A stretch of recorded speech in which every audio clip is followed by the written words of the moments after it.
Hello everyone, this is Dol, and today I want to talk to you about 10 moves. I actually want to count with you. Let's see if we get to 10. 10 moves that people do from their shadow world. Moves that they can do on you and you might want to be aware of. And of course that you can do, you can do those things too. So maybe you can use this video also to catch yourself when you're letting your shadow world, your shadow part of you to do those moves to other people. Maybe you're not aware of it and you want to catch yourself doing that. And really the purpose of this is that you would be, you'll be aware and you're going to have more clarity to find those, to catch those moments in other people when they're doing this to you and not fall for that, and I'm doing this video kind of because, as I started with my self-development journey and stuff like that, I wish at some points that I could, that I could watch a video like that is not, just making everything like a positive pink world and really diving into the shadow world.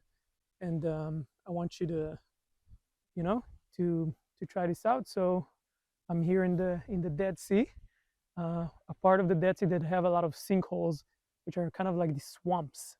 There's like a swamp created here, and I want you to, I wanted to start this video here. It's like sort of a shadow world, a Dead Sea and a swamp, and it's like a great place to start diving into the underworld.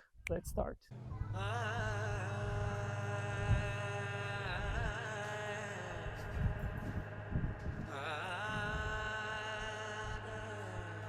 So I'm going to try to cross this swamp over here, and in the meantime I am going to tell you what I mean when I'm talking about a shadow world. Like, what is it really about? Is it something bad? Is it like this is it something negative that we don't want each other to have, or something like that? No, actually, look at this. Your shadow world is something, a shadow part, it's something that each and every one of us have. I just dived in a shadow world. Look at the black mud of the Dead Sea. Let's see if I can cross here.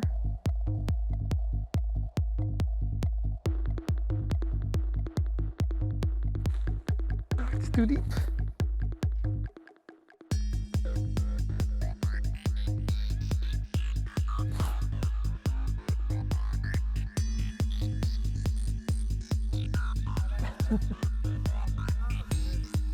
Bit of jump. איך אתם מתכננים לעבור?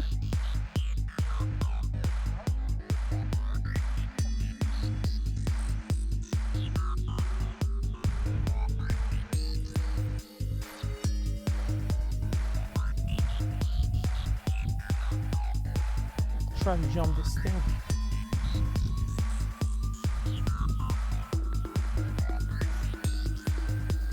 Meditation is not something that you do.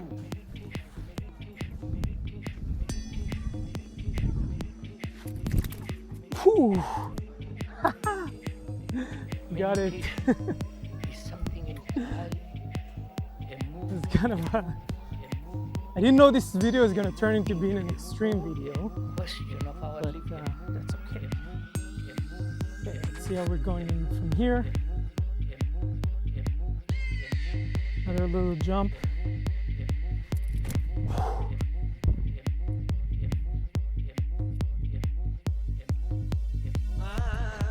And so, we all have a shadow world, and it's not bad, and it's not good. Well, bad and good are kind of judgment that actually coming from the shadow world, because the shadow world likes to judge things, and his purpose is to keep our survival. The shadow world is meant to take care of our survival, so we're going to survive. So if something is threatening our survival, the shadow world is going to kick in. So you can already think about this in your life when every time let's say you have a certain opinion, let's say you have this political opinion or a belief or this religious belief that you believed in all your life, and it's like really constructs your survival. It's constructs like your mental, your mental design, which is basically designed to survive, right? You can see, by the way, the Dead Sea here, and it's like kind of like a gloomy day today. Usually in the winter there's more beautiful days where all the colors come. Today I guess it's a day to talk about the shadow world. So when something is threatening your let's cross here. Keep cutting in the middle. Probably also my shadow world. Oh shit, it's deep. Ooh. Ugh. So, Oh nice, now I'm clean and I cross this thing. the whole question of Okay, this meditation. center. When something is threatening your survival, then your shadow world is kicking in. So imagine that you have this opinion or belief in your life, and then something threatened it. Maybe you learned something new, or maybe someone told you something and you immediately started to prosecute this person, or you starting to defend yourself, starting to go into this victim, and maybe someone else in your life, like your friend, had this different opinion, and you try to rescue him. You told him, no, you're going on this wrong path, and I'm going to rescue you from your path. So you can be either like a victim, a rescuer, or a prosecutor in those cases. And really your shadow world kicks in to try to protect you. Look at this beautiful black mud. Oh my God.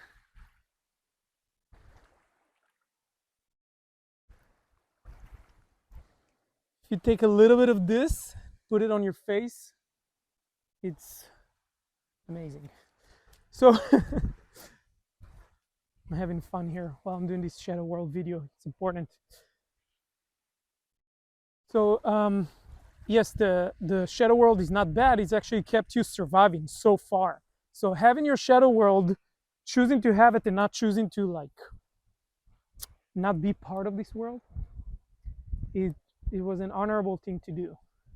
So yes, thank you. You're here. You have your shadow world. Everyone else have their shadow world. You chose to survive. It's not bad. Now, what is there behind survival? And I think this is an important distinction to make here if we already started going this way, to talk about the intellectual body, that it doesn't have to be purely for survival. Mostly what it is used in modern culture, the intellectual, is to survive, like having an opinion, position, political agendas, really thinking about survival. Like, I'm just gonna stop one more time to show you some cool stuff. Look, there is this like salty cubes, this cube of salt. It's like pure salt here. You can lick it, and it's just like salt. It's like all these cubes are around here.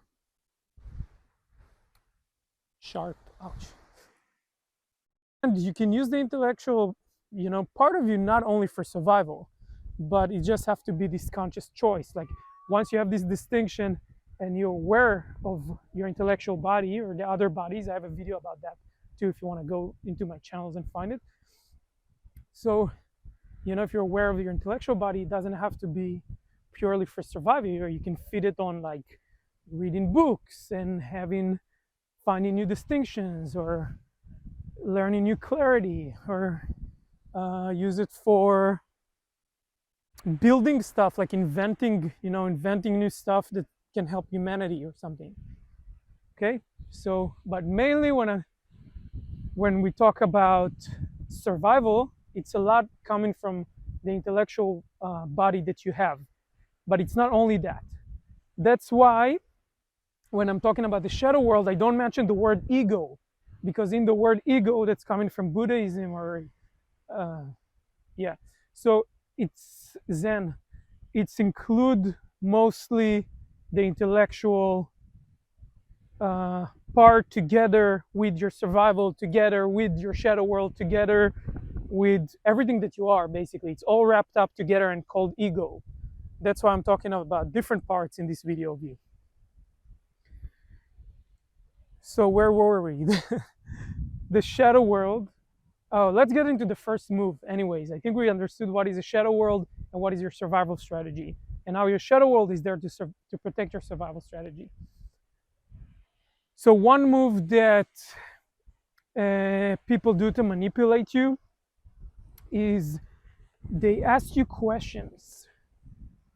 And questions are really this tool to navigate the conversation and to bring it to where you want. And it, like every tool, you know, it can use consciously or it can be used unconsciously, which means to serve your shadow part. So if the purpose of what you're doing is unconscious, then it's really a non-conscious purpose.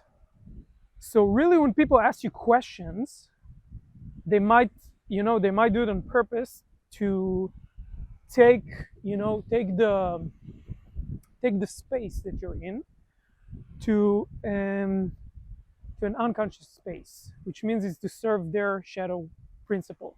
And I see that a lot. Like, for example, even in conversations with friends, like, I mean, those things doesn't have to be like 10 out of 10 evil. They can sometimes be just like a little bit unconscious and serving the shadow world a little bit. So the minor example is like when your friends, still filming? When your friends are like asking this maybe unconscious conversation questions in the conversation. They're asking, oh, that was awful. What happened to you with the doctor yesterday? And this question is like, is raising the stage for you to complain, right? And to create this complaint conversation, complaint space. And a lot of people, they just bite on that without thinking where the space is gonna go. And some people, mainly in the another example is some people in the online space. A lot of times they say like, tell me your opinion about this, or what is your opinion about this, or how do you explain this? So everything that asks you, what do you explain, what's your opinion, what's your position about this, it's really they're setting you up for a conversation that's meant to go unconscious. They're going to tell you their position, you're going to argue, you're going to create a shadow world, and connection is not going to happen. And really, what is this meta conversation here in the space of this video? This video is about connection. You see, I'm trying to connect with you as best as I can while I'm looking around, just to make sure I'm not falling into a hole. And I'm talking to the camera and I'm looking where I'm stepping. But I'm still trying to create this connection with you. And this is my purpose. This is the purpose of the space. This is actually the deep purpose that I found that in everything that I'm doing. That's why I started this team that is called Connect. And I mean, you can join it. We have a study group and we have trainings, and it's really about connection, like how to connect more with ourselves and with the world, so we can create something else in the world. It's easier when you're connected. And a lot of time the purpose of the people that are doing all these moves, you're gonna see it's actually the opposite from connection. Like, it doesn't meant to create connection.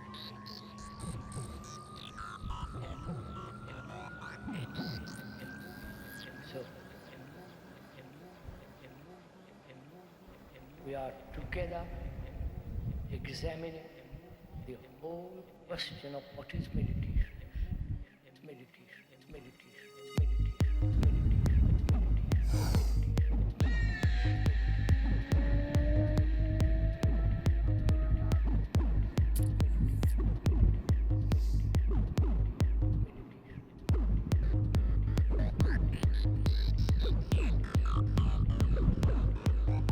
See all the sinkholes? Huge sinkholes. The sinkholes happens because there's sweet water, and this area especially had a lot of sweet water that is raining down from the mountains. You see the mountains there are from like the Judean mountains. They go all the way to Jerusalem, and rain seeps there and it goes underground all the way, and then it sips down under all the layers, and it come up here, because here the sweet water cannot go any farther because there's sea. This is the lowest level. The Dead Sea is like 400 meters below sea level, 430. And then here, the water doesn't have where to go anymore, so they come up, so you have these sweet water fountains around. But because the Dead Sea is drying, because of corporations that are drying it, and the corporation known as ICL, in the south of the Dead Sea is drying the whole thing, and the natural water sources that used to come here, the Jordan rivers, we use them for drinking. So there's no water coming to the Dead Sea and the desertification. So there's no water, sweet water fountains. There's not enough water coming to the Dead Sea, so it's drying every year. And you see every one of these layers here, it's 1 year. Every layer like this, every step is 1 year of drying out. So this is just in the last year, from here to here. And you see all these steps. The Dead Sea used to go all the way up there, all the way to the road, like 80 years ago. So it's drying, and every time that it's drying, the sweet water that were there, they're going down and sipping down back to the closer to the water over there, and then there's a huge hole being created here, and that is what is called sinkhole, because suddenly the ground just collapsed down. The ground just like, you see here, the ground just collapsed, and then those sinkholes are being created. Cool. That was a little bit about sinkholes. So the second move that people can do to you is they can try to blindside you. Now, the way that people would blindside you is that they will keep you numb. They will keep you numb to a lot of parts of you, but specifically to the part of you that gives you clarity. So if you have a lot of clarity, you cannot be numbed. You cannot be surprised. Think about like a samurai.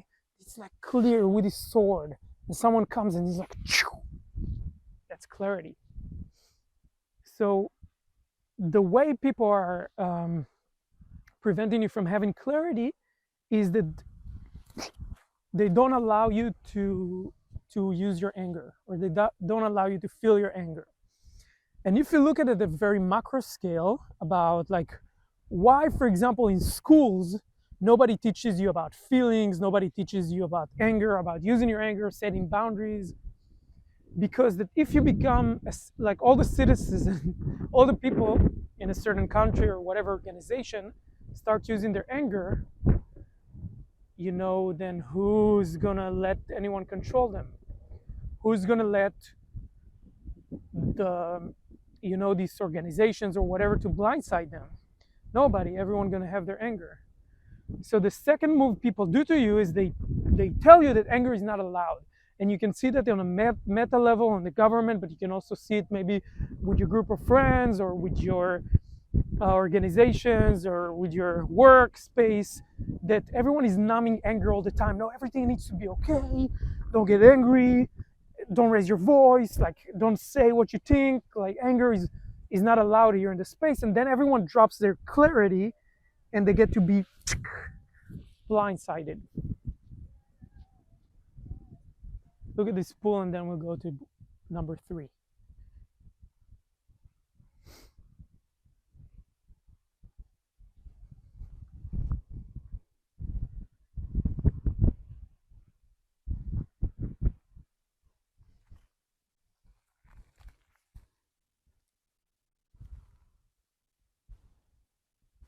Pure salt. So move number 3 that people are doing to you is they're manipulating you, they're using you. Okay, how do they use you? Is the only way to really use you is to make you think that you're using them. Like, they make you think that you're getting something out of it. Because actually, no one can take away your center. We're talking about center, I have a video about centering, how to center yourself. You might want to watch it. And then nobody can make you give them your energetic center.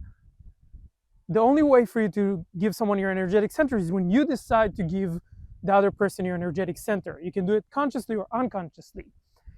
When you think you want something from someone and you give them your energetic center, because you think, if I'm going to give them your energetic center, I'm going to get something, then they can use you. Okay, so then your energetic center is in their hand and you're basically are hooked, and they can do whatever they want for you with you. And I mean, this is really common in whoa, look, this is really common in modern culture. I mean, how many people are in relationships that they're only been in this relationship with this agreement where, like, I give you my center, you give me your center, and we both can feel safe. Yes, maybe we're not gonna be like pure adults. Maybe we're not gonna, we don't have our center. We cannot use our anger, for example, but we cannot like really be an adult and be in our authentic self. But then we can use each other. I get this, you get this. It's okay. This trade, Another example of that is like marketing companies. They market you something like, if you buy this hair product, your hair is going to be amazing. Not like my hair today, sorry for the mess. But if we're going to sell these hair products, your hair is going to be amazing. But then we tell you what is amazing. We set the standard of what is beautiful. You give us your center by believing that. And then we get your money. So we use you. And then like people really become these like puppets of these marketing companies that are telling them like what to buy, what to think, what to believe, what is beautiful, how their body should look like. So, I mean, as a move, you really want to, I don't know if you really want to notice, I almost manipulated you here, telling you what you need to do. You don't need to do anything. But I mean, if I was watching this back in the past, I would want to be more cautious, using more of my fear about who am I giving my center and how are they using me. And I'm talking about partners. It's like really having this conversation with yourself in what things I'm compromising. I'm giving away my center. I'm not being my authentic self, so I can use something that the other person gives me. And maybe this is the moment to share another distinction about it. When we're talking about partners, I somehow heard it somewhere, I think from Sadhguru, that so using someone becomes more clear. There's 5 categories. There's probably more, but 5 categories that you want from your partner. And one of them is physical, and maybe there's intellectual, like there's some kind of an intellectual satisfaction, or there's like some kind of an emotional. When talking about emotional, is like your child ego wants something from their parent ego, or you want to give each other your center in some way. And there's the economical point of view. You want like sugar mamas or sugar daddies, and there might be a social kind of thing, like marrying the prince. I'm going to marry the prince. So there's like a social aspect to that. And there's also, I think I covered all the 5 things that, or maybe there's more, but like there's ways that you can, like, that you might be using someone unconsciously. Are you physically? Are you getting something physically, emotionally? What is that? And if you want to, just as a hint, because we also want to open doors here for transformation. So if you want to like get out of the using each other kind of thing, you can think about, what do you want archetypally? And I have this video about it, this archetypal journey. You can watch it. But it's like, what in your mission here in the world that you came here to do, if you can already connect to that, what is this thing that you would do anyway, because it's beyond your reasons, behind your needing to use anyone? What would you do? And this is your point of connection with people. If it's not shadow, it's really about something like what we call bright principles. It's really about like this thing that you came here for the world to serve. Maybe it's connection, maybe it's you came to bring more clarity, maybe you came to be a guardian of something, of the earth, and that is your point of connection with someone, and will be beyond using each other. Okay, this is a big one. I'm glad that I remember. This is the fourth move that people do is people let themselves being abused. And it's a very kind of like manipulative move, because when they let themselves being abused, you become the abuser, and in some way they abuse you by being the abuser. So it's actually this swamp. It's this like shadow world, underworld, like really dark place where someone let themselves being abused. So if you're in any relationship or connection with someone that is like, you feel that something that they're doing is like they're abusing themselves, you might want to have more clarity about that, or question that. Like someone, for example, that always pays for you, and I mean, maybe it's this agreement that you have between friends. I love that. Yeah, I don't there's all these like secret agreements between friends that you never talk about them, but they're actually cool. They actually build connection. But if it's someone that's like giving you money for no reason, or someone that lets you like borrow their things and not give them back, or any form of someone letting you abuse them, or even like if you see your friends like, or people in your life, they let someone else abuse them, like even like people that let their partner hit them or something like that. So this is like a move that you might want to be careful of. And also, as I said, every move in this video is also about yourself. So it's not about like only warning you from other people. It's about how are you doing this. And here in this move, it's really important because I discovered many layers in myself that I let people abuse me. And those layers were not very obvious. Like, for example, if I was in an argument with someone, I wouldn't let them argue with me or something like that. But then when I looked deeper, or I didn't let anyone hit me or something, there were layers when I let people abuse me. Like, really, I was giving them the authority over me.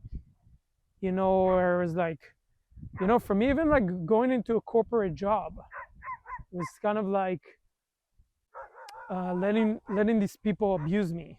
Letting myself, be abused, by being part of this corporation that was, that the context of the corporation I wasn't really into, and what was I doing there anyways? And it was like kind of this, I'm just abusing myself,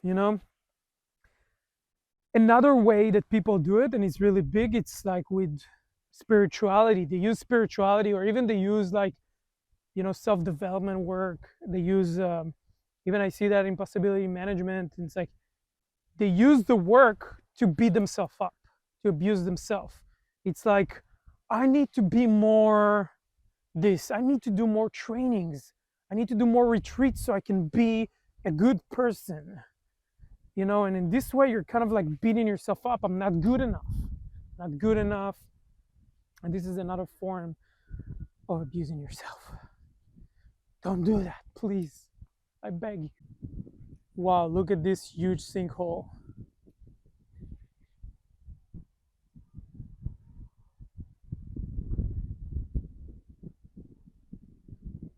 See, if I stand over there, it might fall. Loop.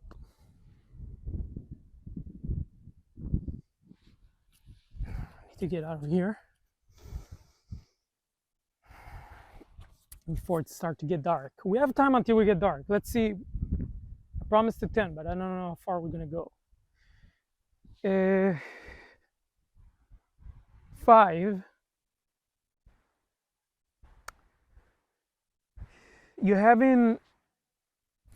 People are trying to make agreements with you. about being in low drama. So you come into the cafe and with your friends or to a party and someone's like lighting a cigarette and blowing the smoke in your face.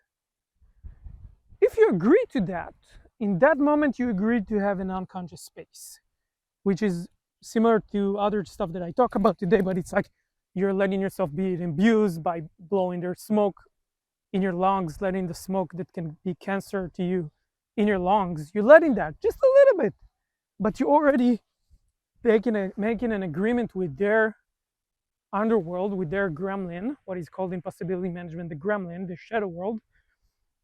You're making agreement with their gremlin. Or, you know, you're going to a wedding and everyone is like getting drunk and beating each other up as fun, and you know you're smiling and you're agreeing to it. Or for example, when I was a kid, my friends used to kick frogs around, like just kick the frogs. So it's like staying there and being with that, it's an agreement. You know, you're making unconscious agreements with your friends, your partners, that it's okay to be in this unconscious space together.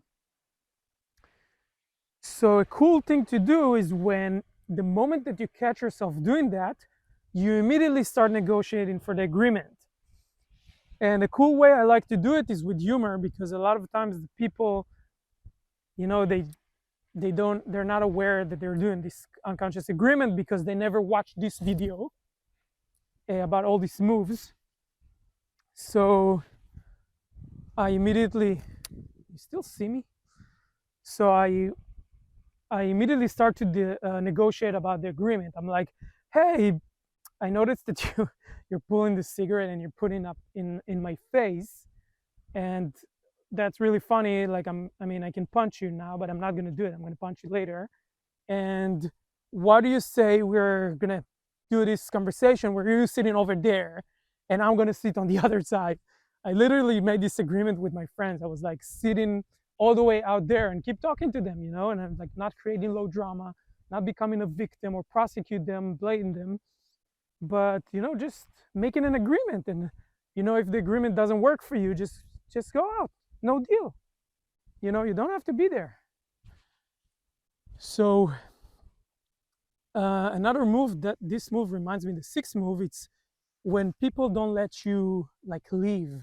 They want you to stay in these unconscious agreements, and they keep you there. They're manipulating you to stay in like these agreements. You know, you see it a lot with couples that like they're having hell to each other. They're giving hell. They're feeding. You know, their relationship, it's like this feeding ground for their unconscious part. It's like,